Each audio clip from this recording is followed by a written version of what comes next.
Season number 2, Love and Hip Hop Miami, Trick and Trina, all the madness. You got Bobby, Amara. I can't wait to see how that unfolds. You got the new girl, Jessie Woo, and some Zuzu. Let's talk about it right now. The after show starts now. You're tuned in to AfterBuzz TV, the ESPN of TV talk. Now, let the buzz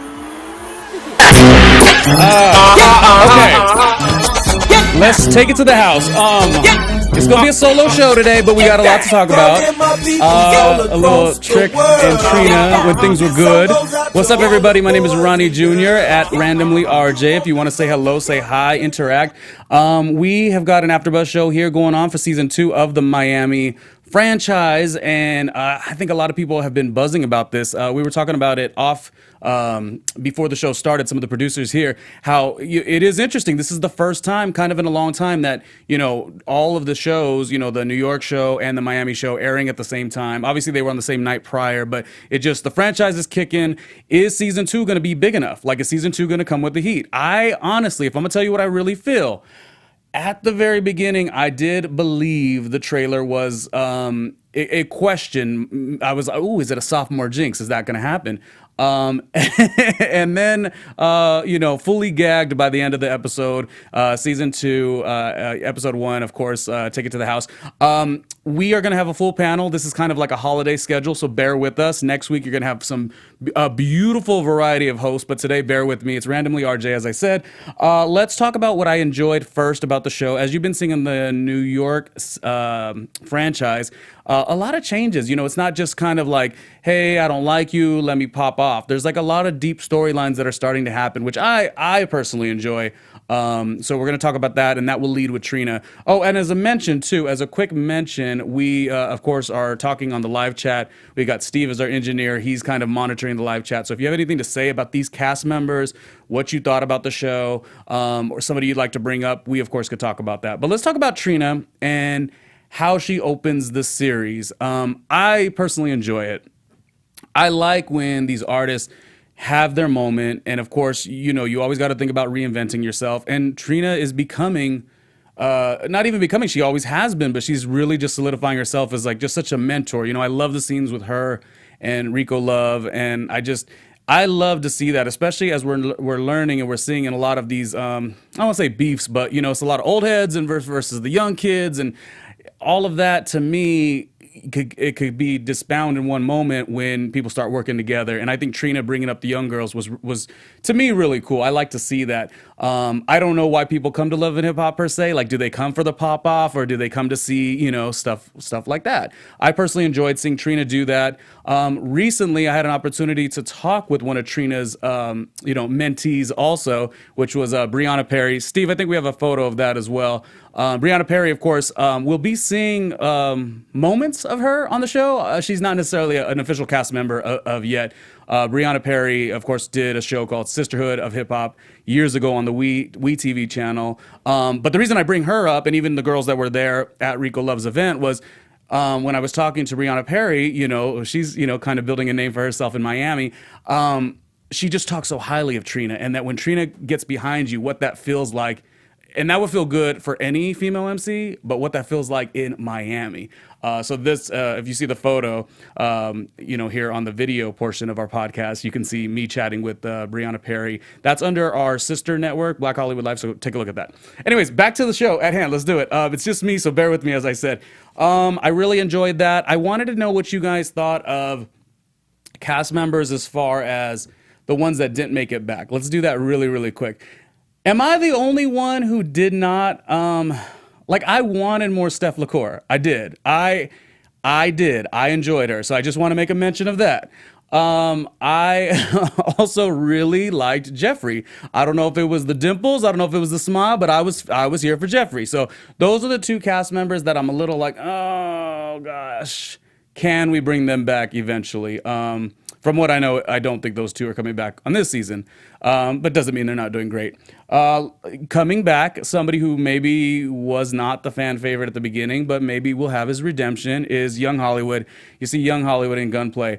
Do you guys think that Young Hollywood will have his redemption season? I was watching some of the reruns that were playing over and over and over, And he just got in a weird situation, but he seems to be upbeat. He's a cool guy. Maybe Amara was being a little too much to him. I mean, the hard thing is I didn't say this when I watched it last season originally, but I'm saying it as I'm watching again. Like, maybe she was just a little too much to him and almost provoking him to well, that's bad because I'm not trying to make an excuse for him. I'm just saying I'm open to the idea that Young Hollywood is going to have a better season. Can we agree on that? But if you don't agree, that's fine too. Let's talk about him chatting with Gunplay and kind of Gunplay disclosing that we have more issues with his girl, who, by the way, Kiara, I believe was a all-star when it comes to the confessional. She was one of the ones that I was like, oh, love the look, So what do I think about their relationship? And we could flash forward to kind of what happened. I was going to say, when I watch these shows or when we watch these shows together here, sometimes this back and forth really gets tiring. It does. And you're just like, then why are they even with each other? I don't think that with these two, Gunplay and Kiara. I like it. Like I don't know if it's the show is being edited in a different way where we're letting these storylines breathe a little bit or having the duality about it. But I enjoy it. I really believe that it's worth the while. And also, when Gunplay did have the confrontation or the conversation with Kiara, I felt like I was sitting there and I was getting both sides of the story. You know what I mean? Like, oftentimes when I'm watching these shows, what makes it hard to watch is when they're having an argument and one party or both parties aren't actually expressing what it is that's bugging them. And I feel like they're in a good place. So I'm interested to see where this goes. I'm glad both of them are back. I was, as I said, watching the old episodes, the reruns, and reminded of, Kiara with Miami Tip, how fun she is too. Sometimes we only see her as being a certain way or dealing with him. She said last season, they both said they were dealing with his demons as far as drugs or whatnot. So to see her still in the show, I still enjoy her. And I do think there's going to be fun with her. And Gunplay, of course, was, I think, I could say he's a fan favorite last season. I think people really enjoyed him. So I'm here for it. I do think sometimes couples in this situation do get repetitive. You're just like, just, okay, if it ain't working, move on. But I'm thoroughly enjoyed the way it was edited together for episode 1 between those two. There wasn't really much other stuff with Young Hollywood, so we'll move on to his former nemesis. But really, he don't give two cares about what's going on with Amara. What are we thinking about Amara La Negra? It's so great to see her and to know what she represents and all these good things.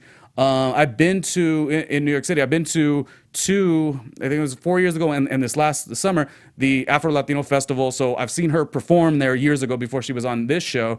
So I like her in that sense. I just don't know how the season's going to go for her. Hopefully good. And but it does sound like she has a lot of people after her. So that could have been just the situation where, because she was one of the fan favorites as a new person, of course Trick and Trina are the big names, but she really blew up because of the show. And other stuff, but sometimes that has a lot of people coming after you. So I'm just interested to see. It's like, for me, I'm being honest here, I like Amara a lot.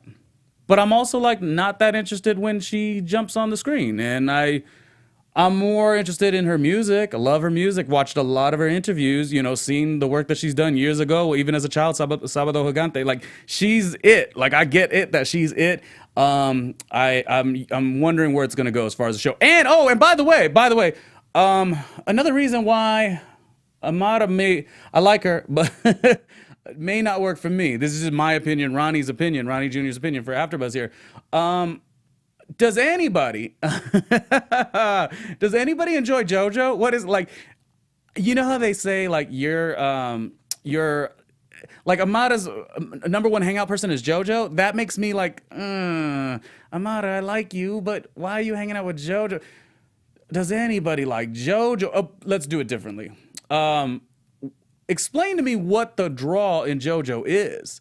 I'm having a hard time. And I know that she definitely linked herself into the episode quite well. I know that she definitely has storylines or whatever, but JoJo is not for me. And JoJo, I don't know. Speaking of another interview that we had, Steve, if you could put this up too. We had another recent interview for AfterBuzz New York where we chatted with Jonathan from the New York season. Steve, I think we have that photo available as well. And when I was talking to Jonathan from the New York season, and of course has been with the franchise for many, many years, we were agreeing on so many cast members. Like we both love Moniz and, this, that, and the other. Bianca, Mariah Lynn, all these people. But I said, Jonathan, do you like JoJo? And you can watch this interview on the AfterBuzz page as well. Just type in Jonathan Fernandez's name. I said, do you like JoJo? And he was like, yeah, she's great. She's enchanting. She's wonderful. And I said, no. So what I didn't like about her, I'm just going to be transparent here in this moment. I didn't like that she came from money, at least last season was the portrayal. And then she threw that at Veronica Vega's face. Like, to me, I was like, like you can't walk into a particular situation and say, you ain't nothing, and Veronica's, was just about her hard work and she comes from a certain neighborhood and she's doing what she has to do. I think that should be admired, if anything. And then for JoJo to come in and be, of course, boring as she always is, but then also secondly to that, she is, bragging. I just didn't like it. So I'm talking to Jonathan about this, and this was Jonathan's, he gets the reputation for being loud and all these things, but he's a very smart guy. He goes, Ronnie, this is what you got to think. JoJo, yes, I don't like that either, like whatever. But like when you're going, tit for tat, it kind of becomes anything goes. So if she is a bum and you do have the billion and that's what she aspires to, you better hit her right there. So I will say that I opened my mind a little bit as JoJo might be okay, but as I watch this season, I'm watching and every time she hits the screen, I'm like, oh my God, this is the most boring thing. And it made me very happy that Miami Tip obviously don't like her because I go hard in the paint for Miami Tip. I'm so glad she's back. Two characters that I was really wondering about from season 1 to season 2. I really wanted Steph LaCour to come back. I really did like her, and I really liked Miami Tip. And those are like lesser, they didn't really have all the screen time, so I was worried Miami Tip wouldn't come back, and I'm so thrilled. Her mother is gorgeous, looks like her sister, and I'm interested to see how that'll play out because we do see that Miami Tip, if she's not with it, good luck, JoJo, and I don't know. I wish there was other AfterBuzzers here with me today because again, it's holiday broadcast, so there's not many people even in Los Angeles. But I just don't know that people like JoJo. To me, she seems she's taking up space. But hey, she's Amada's friend. We'll see what's going on. Anyways, I won't spend no more time on her. Sure, she's a lovely girl. Go ahead, JoJo, do your thing. Let's move on to. Who I just, I ate up immediately. I don't know what you guys thought. I instantly, this was right off the bat. I liked Jessie Woo. I feel like I've seen Jessie Woo do the BET, the little news break that they do. So maybe I was more exposed to her through that. And even living in New York, she's, she was spending, I don't know if she's there now or back and forth, but you just had heard of her for such a while. The videos too. But even just as a host, I think she's really good. And I think she's also assertive. I love the way the season opened up with her scenes, Jessie Woo's scenes. And I also liked what we saw in the trailer. I think she has good instincts. I think she's funny. I think she is maneuvering the YouTube channel, the Instagram channel to kind of get the name out there. But I don't think she's one of these people that just has a really big Instagram, does these, videos that, have everyone, like a Bonnet Chronicles kind of thing. Both these two people I enjoy. Bonnet Chronicles and Jessie Woo's videos, it's like they do a certain niche, but they're also really funny too. And they're also really strong, and they're also very charismatic, and they just, I don't know. She was a home run for me. I'd be curious to know what other people thought of her. I really enjoyed her. I thought her mother was quite interesting as well. And when it went back to talking about the Zozo, which I guess I wasn't familiar with that word, but boy, we all know and love it. So there it is. What you call it? It just was good. And in this show, in this particular series, we always do look for a good mother. That's kind of one of the things that always comes up. From. In Atlanta, Mama D to, I guess we never really got one in LA. I guess Lyrica's mom would be the one, huh? I don't know about her. Jim Jones's mother. Like it's all, you always like kind of in the way they edit this show, there's always like a mother that you enjoy. And I don't know, this season it could be Jesse's mom. I really liked her. I really liked the mother. I really like that the mom, of course, wants your daughter to be close, like locally in Florida where they're at, but also, kind of supports her doing her stuff in New York, but also wasn't afraid to sort of like check her, like, is this comedy stuff working? Are you doing it right? Like, are you authentic? Like, I liked it. I really liked the camaraderie, and from what I've seen Jessie on other stuff too, I just think she's here to win. And I think everyone would agree with that. I think she probably, I'd be curious to see what the ratings are. And how her scenes did, or just like an overall buzz. I liked her, and she's beautiful too. She's gorgeous, but also intelligent. You see what I'm saying? Like, to judge a woman just on her looks is one thing, but to like see other stuff, that's what I see. But I'm just Ronnie. What do I know, right? Let's move on. Who else do we want to talk about in a nice way? Except for Jojo, because Jojo just makes me go to sleep when I watch her on the TV. Because she's a billionaire, right? Let's say one thing about Jojo though. I am okay, though, if we see a different side of her, right? So she said a lot has changed. Her mother's in real estate. If we start seeing that vulnerable side of her, I'll be okay. It was just last season. She didn't rub me the right way. And even some of the choices now. Oh, so she's dating Pleasure P. It reminds me, you guys, did everyone, I was not a big fan of Nikki Baby. Took me a while. Maybe this season I finally like Nikki, but Nikki Baby was, to me, the same kind of thing. She come from money. She was trying so hard to acclimate into the situation. To me, it didn't really fit. It didn't really fit to me. And if you think about it, Nikki was, she was never in the credits of the first season of Hollywood, and she was hanging on by a thread. And what did she do? She dated, Moniece's, a little fizz, which April may be giving it that go too. My point is, I don't see Jojo, why she's there. I don't get it, but I do see that she is kind of running back and forth and giving a lot of information to some of the people. So she's kind of doing a version of like a Carly Red, but a really tacky way, because I love me some Carly Red. But I feel weird that I'm bringing so much conversation to her when she's not my favorite. But, I'm also interested to see if they could rebound from this. The mom is doing real estate. Jojo actually has to create her own thing. That should be cool. Can we talk about, it was cool to see Prince's father. Do we love Prince? I like Prince. Let's talk about Bobby, who, was a little bit of a star of the show last season. And going back to Amara and Jojo's conversation, sorry I'm bouncing around, it's just me, so I'm just gonna kind of get all of this out here. Do we think, let's think about this here.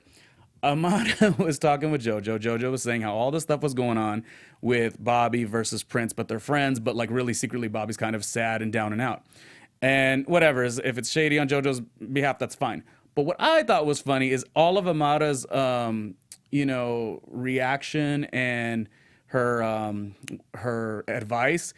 It didn't seem, it's like it seemed genuine, but it seemed genuine because Amara just doesn't like Bobby, or it's just too competitive, or it's too, there's like a bit of jealousy. I'm not saying she's jealous of Bobby. I'm just saying when the show did so well, like I don't know if anyone anticipated this show to do this well for season 1. So season 2, I think people act differently. You know what I mean? They're all fighting for that spot. When you go into the show, you never know. Trick and Trina, of course, they're the namesake. They're going to get the shine.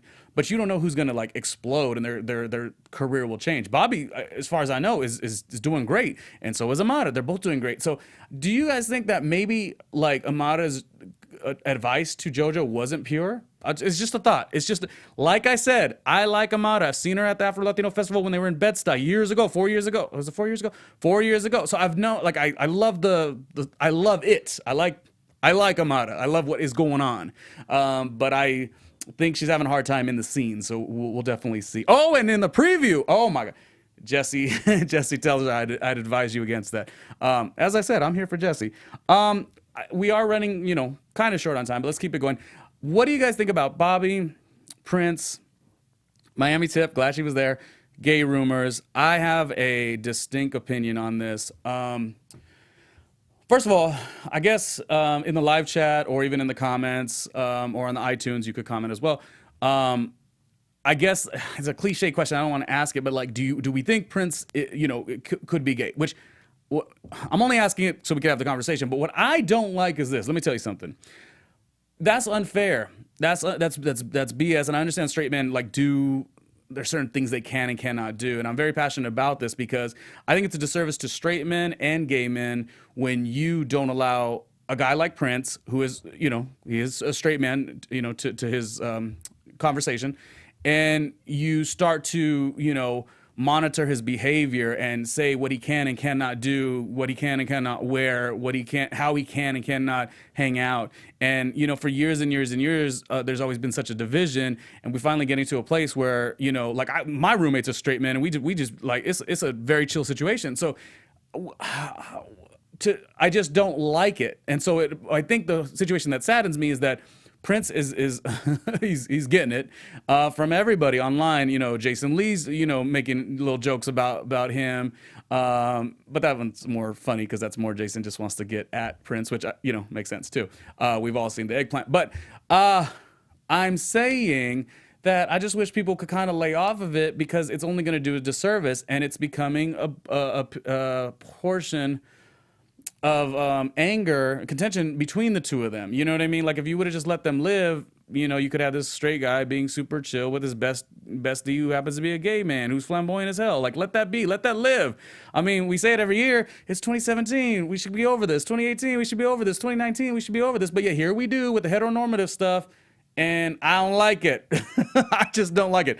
I don't like it. I don't like it. I think it will sadden me because Bobby, he turns up no matter what. So Bobby's just going to make great TV. But it saddens me that if this keeps on going, we're going to have two people that could have been really great friends. And I know I'm going on a side topic, you guys, but this is just like a really big issue to me. Like the way, like let everyone rock. Like who cares? Who cares what you do? You know what I mean? Wear high heels, get it from, have love, make love with 4 people at one time. Do what you do. Like, no, it does not matter. But to come at Prince, I just, kind of upset me. But anyways, we'll see how Prince's storyline goes, because we saw the father.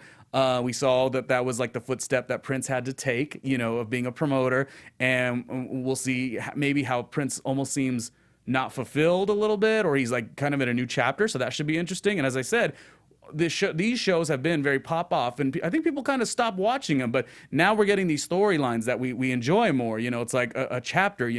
Prince had everything he wanted in Miami. Young, really cool dude. He had access to the clubs and the women and all these things. But it's not enough. So I'd like to see that storyline.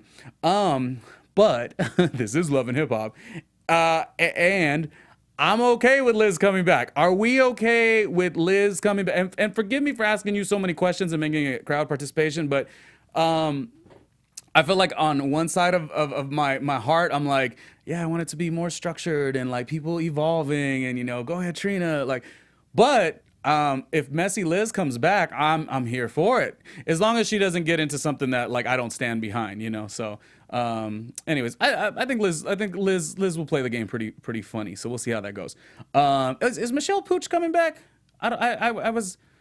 And Malik, oh, good thing no Malik is coming back. That was also very boring and probably not an authentic story too. But I miss Jeffrey. Oh, Jeffrey and those dimples. I mean, can we agree? Jeffrey and those dimples. I mean, and then he did the smolder. The smolder, right? So I'm a little bummed that Jeffrey went back on the show. I think they could have worked him in, but he's in Los Angeles now anyways with his new boo, so it is fine.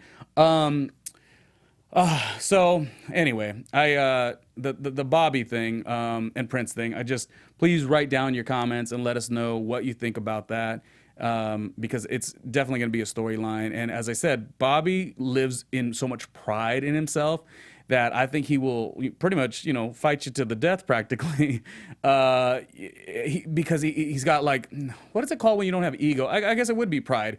He doesn't have ego, but it'll take him a little while to understand what is going on. And I just don't like Bobby provoked, but that's great television.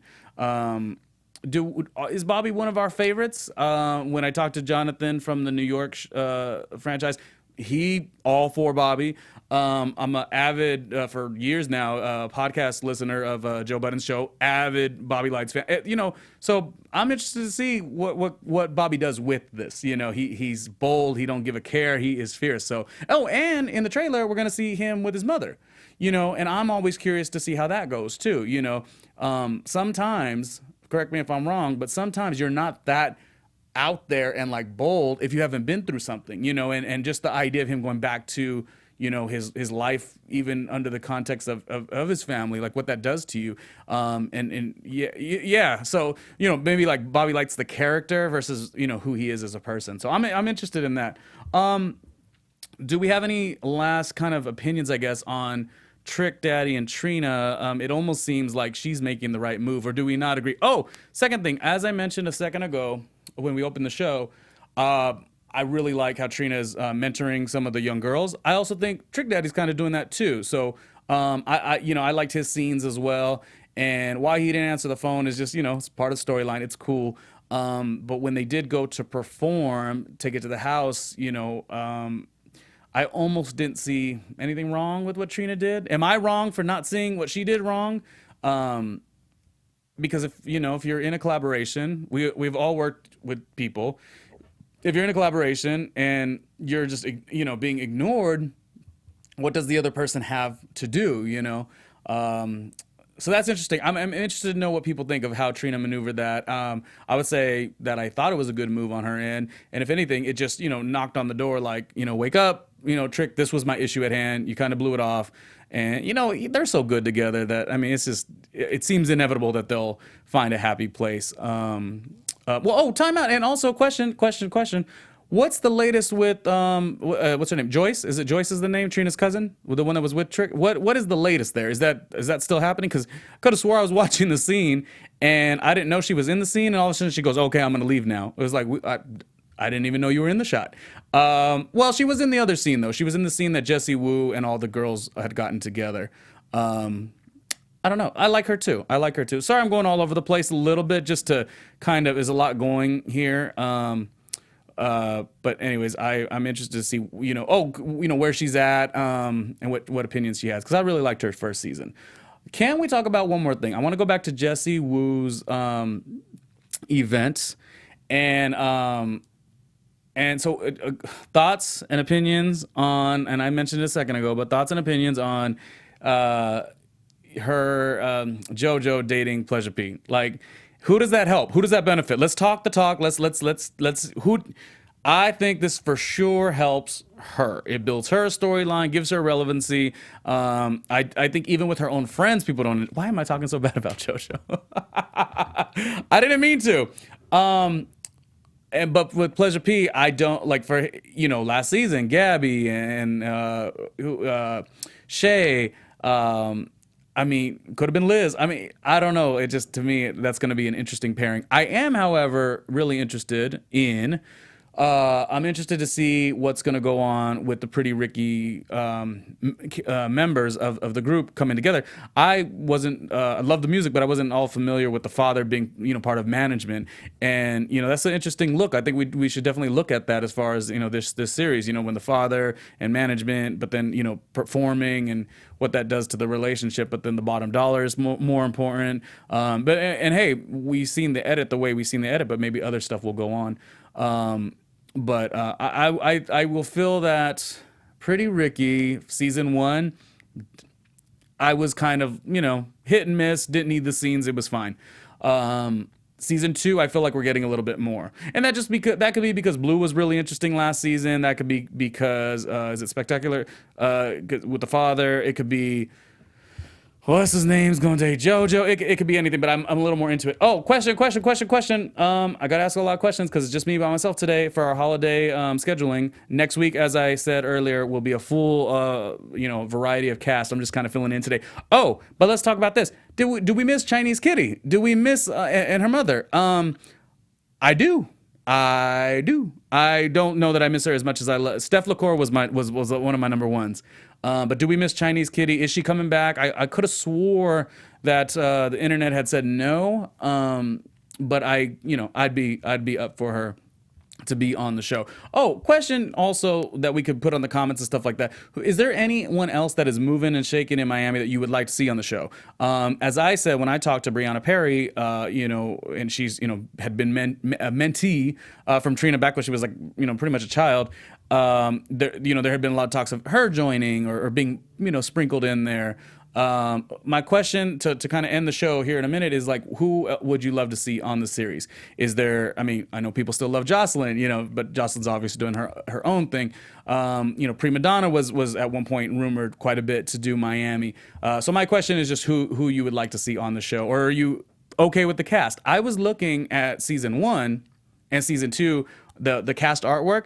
I don't think in any franchise ever, New York, Atlanta, LA, Hollywood, there's never been a double of the same leading cast members. If you look at season 1, it's the same as season 2. Like season 1 in New York, of course, had like Samaya and Mashonda, but season 2 it didn't. That's then Kimbella got there and Yandy got there. But Hollywood, they had their leads, and then all of a sudden, so it's just interesting that the people that they put their money behind that first season are the exact same people. I just saw that even the other day, and I was like, oh wow, so cool, I'm into it. I really feel like that's all we've talked about, and I hope I didn't talk too quick. I'm just trying to get through a lot of stuff, and I'm trying to not forget some of the old cast members. Gabby, of course, I'd love to see back. Gabby versus Liz was kind of fun last season. And yeah, I think ultimately it was it ended on such a good note. Trina has been in this business for so long. People have loved her for so long, and your first inclination as a fan, as we all are, is her, as I said at the beginning of the episode here, to be that mentor to the next generation. And it's like no time, except when she got to sit with her producer at the end of the show, does she get to really like look up to somebody or like not be so bold. And if that's the new direction Love and Hip Hop's going, I'm into it, because there's always going to be great times for wild, Mariah Lynn jumping across the table type stuff. But I like the new duality of the series. I can tell you honestly, and who am I? Just one opinion. I was going into this season saying, oh no. I was saying sophomore slump, is that what's happening? But I don't think so. I don't think so. I think my biggest question is this. Who of the last cast members from the last season would you have liked to come back that didn't? Like a Steph LaCour, Jeffrey, Malik, Gabby, and then who else would you like to see on the show? Like, is there somebody, did Bambi end up back in Miami? I don't know. Anyways, let's do a little bit of a casting type thing and see who we want on the series. Let's just kind of have fun with that. That pretty much wraps it up, you guys. As I said, next week there will be a plethora of wonderfully talented hosts here at AfterBuzz to talk about this series, but we wanted to make sure that we at least open this up. My predictions, let's do that. Oh yeah, we have the little predictions noise. Let's. Your AfterBuzz TV predictions. My predictions is that hopefully. Listen, if my darling Bianca Bonney, who I loved, Bianca Lil B, if she had a couple bad seasons, and she was legit, she had a bad season, because everyone was coming at her. I'm more than welcome for JoJo to have a bad season. That would be a prediction. I think she's writing a lot of checks that she can't cash, and she's playing in the deep end, and she's Shay's gonna get her. Oh, and by the way, last comment. Let's not do this anymore. Why? And it happened a bunch last season. Why did everyone make fun of Shay for being on 4 different reality shows? Aren't you also on the same reality show? Like, how could you be on a reality show making fun of somebody who's doing what you're doing, and they've done it more times than you? So they're getting more money. I mean, not more money per se, but you know what I mean? Like, you can't. How do you make fun of something that you're also doing? If you don't like Shay, come at her for something else. But I think I'm ready for a Shay redemption scene. Oh, question though. Who's into Veronica Vega? I was talking to one of my best friends today, and we were talking about who we liked, who we didn't like. And she said she hated Veronica Vega. And I said, what? I don't necessarily like Veronica Vega, but I know she had a hard season, and I do think there's a redemption there. I want to see her going back, kind of from scratch, kind of knowing what happened last season and, rebuilding from that. But I don't know, maybe people don't give a pass for some of the stuff that she did. Got it. Okay, so that was the voice of God and the universe. So we're going to wrap up. Thank you for watching the show. Next episode will be fantastic with a full plethora of hosts. My name has been randomly RJ on social media, and this was Love and Hip Hop Miami Season 2. Take it to the house. Thanks to our engineer, and of course, thank you to Kevin Undergaro. Maria Menounos, who created this platform, and all the wonderful AfterBuzzers. Please support every single one of them because they are very talented. Thank you. I'm out of here. Bye.